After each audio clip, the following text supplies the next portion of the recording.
మీరన్నట్టుగా మీరు ఈ ఈ ఎన్ని రీజన్స్ అయితే చెప్పారో వీటి వలన మాత్రమే నాగేశ్వరరావు గారు తన తన వ్యాఖ్యలు ఏవైతే ఉన్నాయో వాటిని ఉపసంహరించుకున్నారా? లేదు అనంటే చాలా సందర్భాలలో ఫర్ ఎగ్జాంపుల్ మనకి క్లియర్ కట్ ఎగ్జాంపులే పోసాని కృష్ణమురళి గారు.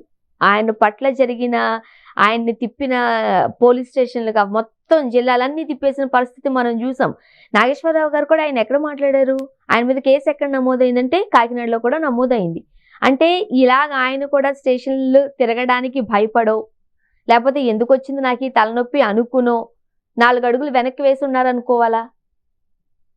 అంటే ఆలోచించాలేమోనండి. అరాచకపు పరిపాలనలో ఎవరిని ఎలా చేస్తున్నారో ఈ నీచపు రాజకీయాలకి ఆయనకు అర్థం గాని ఇక్కడ పరిస్థితి అండి. ఆయన అభిమానం కూడా కన్నా పాపం కూడా భయపడే, లేపోతే టెన్షన్ పడి ఎందుకొచ్చింది తలనొప్పి అని అనుకునే మేబీ 4 అడుగులు వెనక్కి వేసున్నారు అంటున్నారు చాలామంది విశ్లేషకులు. నేనైతే అలా అనుకోనండి. ఎందుకంటే బీజేపీ సహాయం లేనిదే గెలవలేనటువంటి టీడీపీ పార్టీ, ఇంకొకరి సహాయం లేనందే కనీసం ఎమ్మెల్యే కూడా అవ్వలేనటువంటి ఇంకొక పార్టీ సభ్యులు, వీళ్ళెవ్వరూ కూడా ప్రొఫెసర్ నాగేశ్వరరావు గారికి సరికారండి. ఎందుకంటే బీజేపీతో సత్సంబంధాలు కూడా లేకుండా చక్కగా ఆయన ఎంతో గొప్పగా ఎమ్మెల్సీలో గెలిచినారు. అదే మాదిరిగా మీకు డబ్బు కావాలా, ఎలక్షన్‌కి దానికి కావాలా, ఇది కావాలా అన్నప్పుడు నిరభ్యంతరంగా తిరస్కరించారు. ఆయన మొన్న ఈ మధ్య ప్రెస్ మీట్‌లో కూడా చూసాను. ఒక మండల అధ్యక్షుడు కూడా వాడే కారు కూడా నా దగ్గర లేదు. నేను చాలా నిరాడంబరుడిని. నేను ఒక ఉద్యమకారకుడిని. నేను ఉస్మానియా యూనివర్సిటీ స్టూడెంట్‌ని. నాకు చెప్తారా నీతులు. యుద్ధం బిగిన్ చేశారు. యుద్ధం మొదలుపెట్టారు. ఇక యుద్ధం నేను పూర్తి చేస్తాను. యుద్ధంలో నేనే గెలుస్తాను అంటూ అద్భుతమైన శపథాలు చేసినారండి. ఎందుకంటే మీరు అనుకున్నట్టుగా అలా అవ్వడానికి ఛాన్సే లేదండి. అన్నిటికి సిద్ధపడి వచ్చే వాళ్ళే ఉద్యమకారకులు. ఏ పార్టీ లబ్ధి కోసమో, ఏ అధినాయకుడు మెప్పు కోసమో పని చేసేవారు అయ్యుండరండి. ఖచ్చితంగా అయ్యుండరు. ఎందుకంటే నేను ఓపెన్‌గా ప్రొఫెసర్ నాగేశ్వరరావు గారు వెనక్కి తీసుకున్నాక చెప్పినారు. మీకు కేంద్ర నిఘా సమాచారాలు 30,000 పైచిలుకు ఆడబిడ్డలు తప్పిపోయారని చెప్పినారు కదా! అదే మాదిరిగా వాలంటీర్ వ్యవస్థ ద్వారా తప్పిపోయారని చెప్పినారని మీరు ఎలక్షన్ హ్మ్. ప్రచారంలో మాట్లాడారు కదా! మరి ఏ నిఘా సమాచారాలు మీకు చెప్పినియి? అది ఒకవేళ నిరూపించలేకపోతే మీరు మీ మాటని వెనక్కి తీసుకుంటారా? మాటని వెనక్కి తీసుకోగలరా? అంటే ఒక మాట మాట్లాడేటప్పుడు ఆధారాలతో మాట్లాడాలి. ఆధారాలు లేకుండా ఎలా మాట్లాడతారు? మీరు వెనక్కి తీసుకోండి. దీనివల్ల మా పార్టీ డిగ్రేడ్ అయిపోతుందని మాట్లాడుతున్న జనసేన పార్టీ సభ్యులు నాదెండ్ల మనోహర్ గారికి చెప్తున్నా. ఏ నిఘా సమాచారాలు చెప్పినాయ్యా? మీ అధినాయకుడికి ఏ నిఘా సమాచారాలు?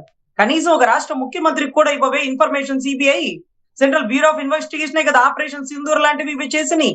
కేంద్ర నిఘా వర్గాలు ఒక ఒక ఒక అద్భుతమైనటువంటి ఇన్ఫర్మేషన్‌ని చాలా నిగూఢమైనటువంటి ఇన్ఫర్మేషన్‌ని ఒక పార్టీ ప్రెసిడెంట్ 2 చోట్ల ఓడిపోయిన వ్యక్తికి కేంద్రంతో సత్సంబంధాలు ఉంటే మాత్రం ఇచ్చేస్తారా? అర్రే! సత్సంబంధాలు ఉంటే టీలు, హ్మ్. కాఫీలు ఇచ్చి కూర్చోబెడతారా ఈ ఆఫీస్‌లో? ఇన్ఫర్మేషన్ చెప్పరు. మరి ఏ ఆధారాలతో మాట్లాడారు మీ అధినాయకుడు దాన్ని మీరు నిరూపించగలరా? అది కూడా వాలంటీర్ వ్యవస్థ ద్వారా అంట. మరి ఆ పార్టీ డిగ్రేడ్ అయిపోలేదా? ఆ పార్టీ డిగ్రేడ్ అయిపోలేదా? వాలంటీర్ వ్యవస్థ ద్వారా తప్పిపోయారా? కనీసం మండలం కూడా దాటి ఎళ్లరు. జిల్లా కూడా దాటి ఎళ్ళని వాలంటీర్ వ్యవస్థని దేశాలు దాటి తరలించిన 30,000 మంది పైచిలుకు ఆడబిడ్డలకి వీళ్ళే కారణం అని చెప్పినారే. 90% వాలంటీర్ వ్యవస్థలో మహిళలే ఉన్నారు. ఒక మహిళలే ఇంకొక మహిళల్ని దేశాలు దాటించేసినారా? ఎవరు చెప్పినారయ్యా మీకు నిఘా సమాచారం?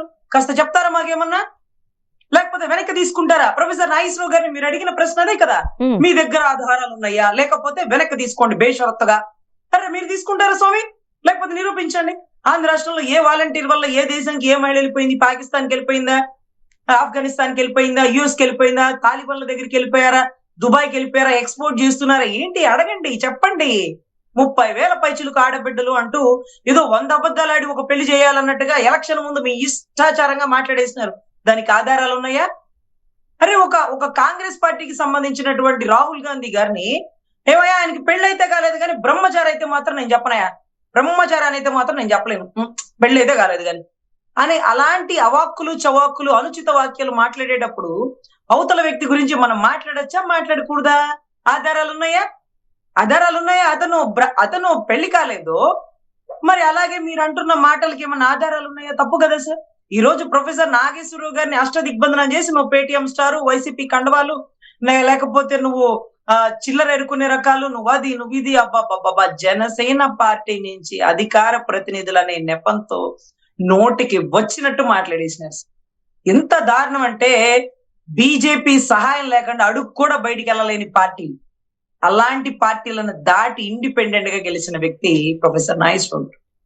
సో ఒక వ్యక్తి గురించి మాట్లాడేటప్పుడు అలా మాట్లాడొచ్చా, మాట్లాడకూడదా? మన పార్టీ రజనీ నుంచి ఎప్పుడైతే ఏ ఎమ్మెల్యేలు, ఎంపీలు చెప్పండి మన పార్టీ నుంచి ఏ ఎమ్మెల్యేలు, ఏ ఎంపీలు సమాచారాన్ని అందించినారో అది తెలుసుకోవాలి. ఆ సమాచారాన్ని ప్రొఫెసర్ నాగేశ్వరరావు గారికి అందించినటువంటి ఎమ్మెల్యేలు, ఎంపీలు ఎవరైతే ఉన్నారో వారికి మన మీద వ్యతిరేకత ఉంది కాబోలు మనం ఏమి చేయలేము, ఇప్పుడే సమాచారం వచ్చింది మా కోర్ కమిటీలో చెప్పారని ఇన్ఫర్మేషన్ లేకుండా మాట్లాడతారా? ఈ రోజు ఆయన వెనక్కి తీసుకున్నప్పటికీ ఆయన చెప్పిన ఇన్ఫర్మేషన్ బయటికి వెళ్ళిపోయింది కదా, పడాల్సినటువంటి నింద పడిపోయింది కదా, ఆరోపణ అయిపోయింది కదా. ఈ రోజు ఆయన ఏమన్నారు, నేను అన్నది వెనక్కి తీసుకుంటున్నాను అన్నారే కానీ మీరైతే అమిత్ షా గారి దగ్గరికి వెళ్ళి అరెస్ట్ చేయమన్నారనో చేయలేదనో ఇవన్నీ ఎక్కడ ప్రస్తావించాల. ఆఖరికి మీరు మాట్లాడిన మాటలకి ఆయన తిరగబడి నేను యుద్ధం చేస్తే ఎలా ఉంటుందో తెలుసా, గెలుపు నాదే, యుద్ధం మీరు బిగిన్ చేశారు, నేను పూర్తి చేస్తానంటూ చాలా గొప్ప ఆదర్శంగా చెప్పినారండి. నిజంగా రజనీ. అలాంటి వ్యక్తికి కోపం తెప్పిస్తే ఇలాగే ఉంటదేమో అని అనిపించింది. ఎప్పుడైతే ఈ వ్యాఖ్యలు చేశారో అంటే ఇంతకు ముందు మీరు అన్న పాయింట్ కూడా ఒకసారి రేస్ చేద్దాం అనుకుంటున్నాను నేను.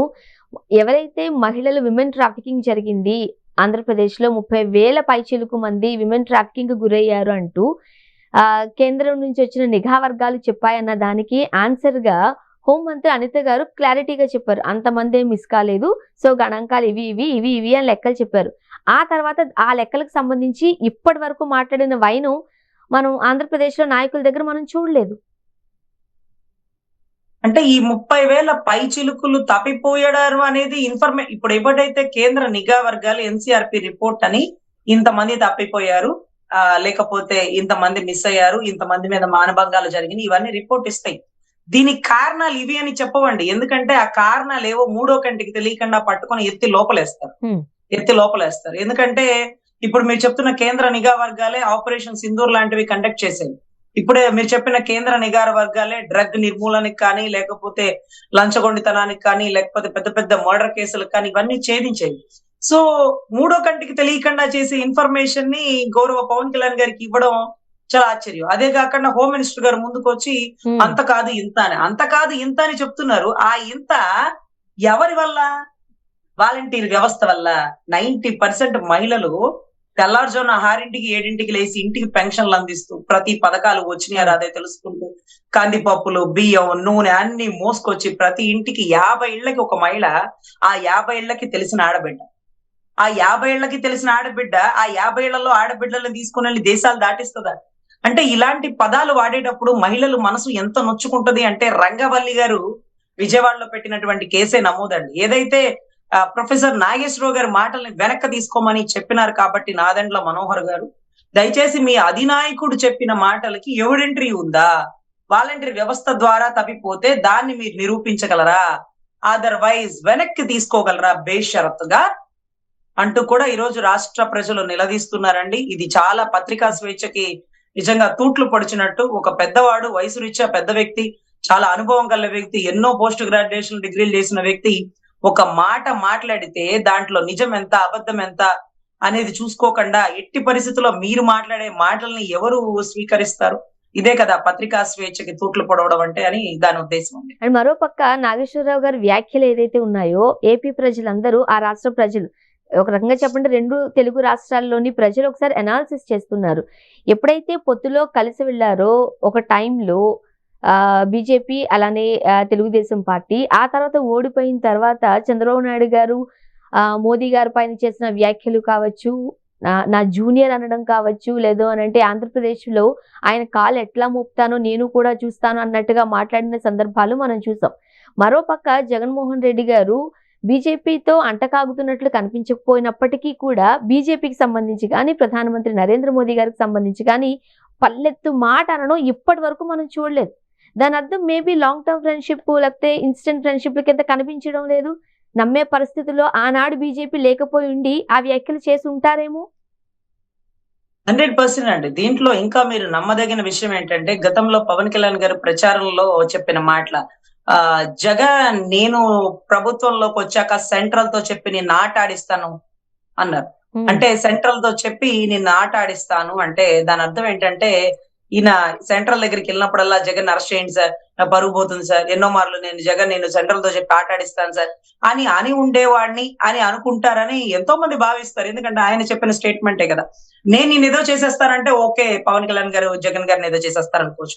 నేను సెంట్రల్ తో చెప్పి నేను ఆట ఆడిస్తాను జగన్ అంటూ సవాల్ విసిరితే ఎవరికైనా అనుమానం వస్తుంది. కేంద్రం దగ్గరికి వెళ్ళిన ప్రతిసారి ఈసారి అరెస్ట్ చేపిస్తామంటారేమో, అరెస్ట్ చేయమని చెప్పడానికి వెళ్ళారేమో అని వస్తుంది. అదే రకంగా మీరు చెప్పింది, ఈ ట్రిప్ ఏమో బీజేపీతో, ఇంకొక ట్రిప్ ఏమో స్టాలిన్ తో, ఇంకొక ట్రిప్ ఏమో మమతా బెనర్జీ గారితో. అసలు ఏ ఎండకు ఆ గొడుగు పట్టేటటువంటి చంద్రబాబు గారిని నమ్మదగిన పరిస్థితి అయితే లేదండి. ఇంకొకటి ఏంటంటే జగన్ గారిలో ఉండే ప్లస్ పాయింట్ ఏంటంటే కాంగ్రెస్ పెట్టినటువంటి టార్చర్ 16 నెలలు భరించినా సరే ఏ మాత్రం తల ఒగ్గకుండా కాంగ్రెస్ కి ఎదురు నిలబడ్డారు. కాబట్టి ఇక ఎప్పటికీ అతను కాంగ్రెస్ కి పోడు, అతను కాంగ్రెస్ తో అంట కాగడు, కాంగ్రెస్ జోలికి పోడు, he was an independent political leader అని బీజేపీ చాలా దృఢంగా నమ్మింది. అతనితో కలిసి బీజేపీతో కలిసి వచ్చినా రాకపోయినప్పటికీ జగన్ అంటే ఒక అభిప్రాయం ఉంది. అబ్బా ఎంత ధైర్యవంతుడే, ఓడిపోతానని తెలిసిన, జైల్లో వేస్తానని తెలిసిన, అరెస్ట్ అవుతాడని తెలిసిన అయినా సరే ఎదురుగా నిలబడ్డాడు కాంగ్రెస్. కానీ ఒక గుడ్ విల్ అనేది అప్పటి నుంచే సెంట్రల్ లో ఏదైతే బీజేపీలో ఆయన మీద ఒక నమ్మకం ఉంది. ఆయన వారితో కలిసి వెళ్ళినా కలిసి వెళ్ళకపోయినా. ఈ రోజు మీరు చెప్తున్నారు పాచిపోయిన లడ్డు అని ఒక నాయకుడు చెప్పినారు, మీరు గమనిస్తే. అదే మాదిరిగా మోడీ గారికి ఏమన్నా భార్య బిడ్డల, ఆయనకేం తెలుసు బాధ్యతలు అంటే అసెంబ్లీలో ఈయన చెప్పినాడు. నా జూనియర్ నా దగ్గర నేర్చుకున్నాడు సబ్జెక్ట్ అని ఎన్నో మార్లు అన్నారు.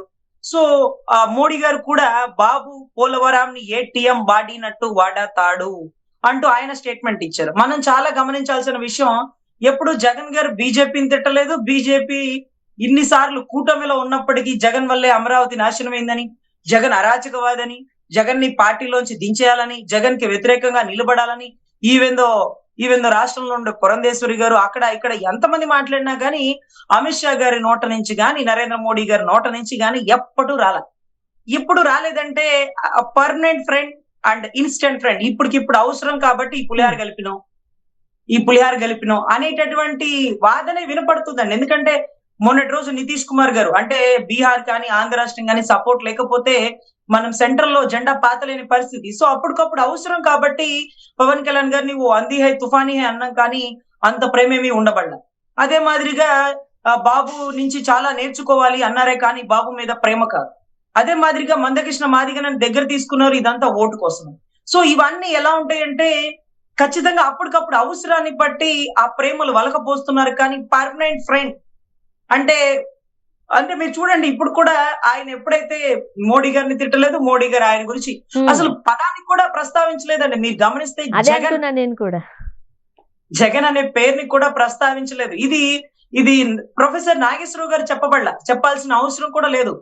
అసలు ఎన్నో మార్లు ఎలక్షన్ లో అమరావతి ప్రచారానికి వచ్చినప్పుడు కూడా, ఆయన ఓడించడానికి వచ్చినప్పుడు కూడా జగన్ గారి పేరు ప్రస్తావించలేదంటూ అప్పుడు నేను కూటమిలో ఉన్నప్పుడు కూడా ఎన్ని మార్లు ఆలోచించినానో, ఇదేంట్రా బాబు ఆయన ఇటు వచ్చినాడు కదా అని. అప్పట్లో గంగా జలాలు తీసుకొచ్చి ఏదైతే భూమి పూజ చేసినారు చంద్రబాబు గారు ఉన్నప్పుడు.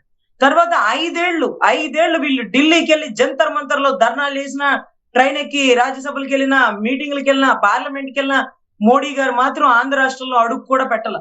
ఈరోజు కూటమి వచ్చాక అడుగైతే పెట్టినారు, కానీ వాళ్ళ గెలుపు కారణం అయ్యారు కాబట్టి అడుగైతే పెట్టినారు, కానీ ఎక్కడ జగన్ అనే పేరు కూడా ప్రస్తావించాలి. వాళ్ళు వీళ్ళ పేరు తీరు, వీళ్ళు వాళ్ళ పేరు తీరు.